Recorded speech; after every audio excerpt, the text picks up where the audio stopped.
এই স্কুল বিডির পক্ষ থেকে সবাইকে আবারও স্বাগতম। বরাবরের মতোই সাথে আছি আমি আতিকুর রহমান। মাইক্রোসফট এক্সেল টিউটোরিয়ালের আজকের এই পর্বে আমরা চার্ট নিয়ে আলোচনা করব।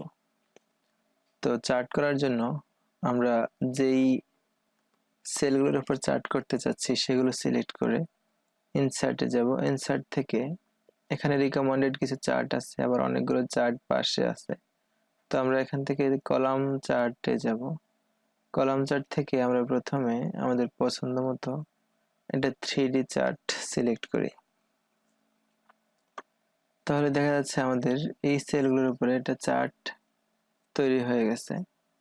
তো এটার উপরে আমরা যদি রাইট ক্লিক করি,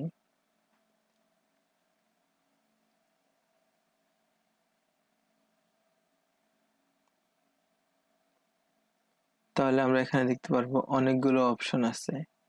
format, chart area, assign macro, এরকম অনেকগুলো অপশন এখানে পাওয়া যাবে। এখানে আমরা এই প্লাস চিহ্নে ক্লিক করলে আমরা এখানে দেখতে পাবো যে অনেকগুলো ওই চার্ট এলিমেন্ট আছে। এক্সিস টাইটেল, এটা দিলে এখানে টাইটেল শো করবে। ডাটা লেভেল যদি দিয়ে দিই তাহলে এই যে প্রত্যেকটা চার্টের মান এখানে দেখাবে।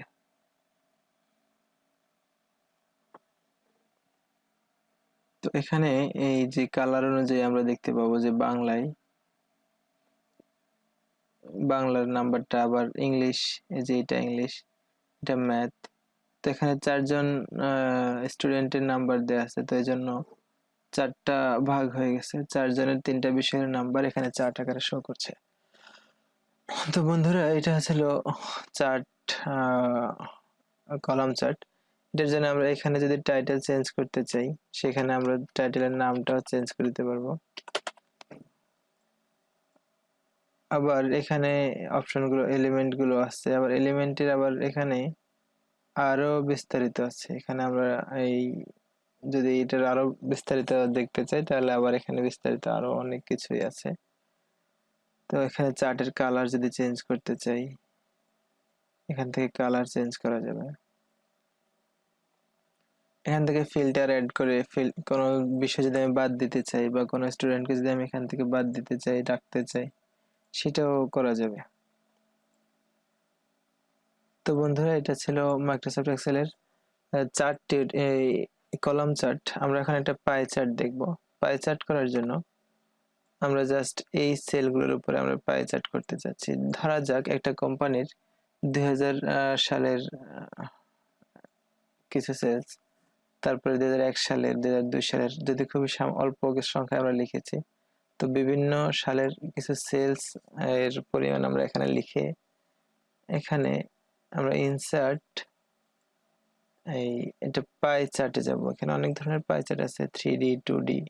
তারপর এটা 3D পাই চার্ট নিব, কারণ 3D পাই চার্টটা দেখতে ভালো লাগে। তো এখানে আমরা চার্টের যদি টাইটেল দিতে চাই আগের মতো দিতে পারবো। এই জায়গায় আছে চার্টের এলিমেন্ট গুলো। ডাটা লেভেল দিতে চাইলে এখানে ডাটা লেভেল দিতে পারবো। এই চার্টের উপরে যদি আমি রাইট ক্লিক করি তাহলে ফরম্যাট চার্ট এরিয়া চলে আসবে।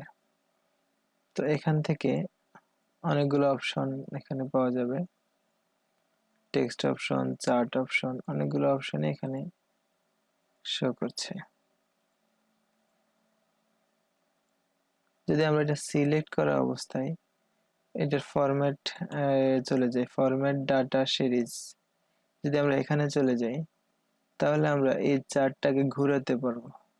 অ্যাঙ্গেল ফার্স্ট, এখানে আমার 7000 এটা এই যে এই জায়গায় ছিল। তো আমি জাস্ট এটাকে যদি ঘোরাতে চাই, এরকম অ্যাঙ্গেল করে দিলে এটা ঘুরে যাবে।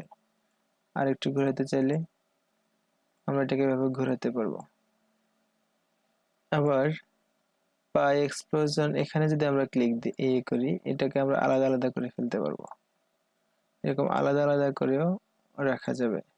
অথবা এটা সিলেক্ট করে আমরা এটাকে টেনেও এরকম আলাদা আলাদা করে দেখাতে পারি, যদি আমাদের কখনো এই কোনো প্রেজেন্টেশনে দেখানোর দরকার পড়ে, তখন আমরা এটাকে এরকম টেনে আলাদা আলাদা করে দেখাতে পারবো।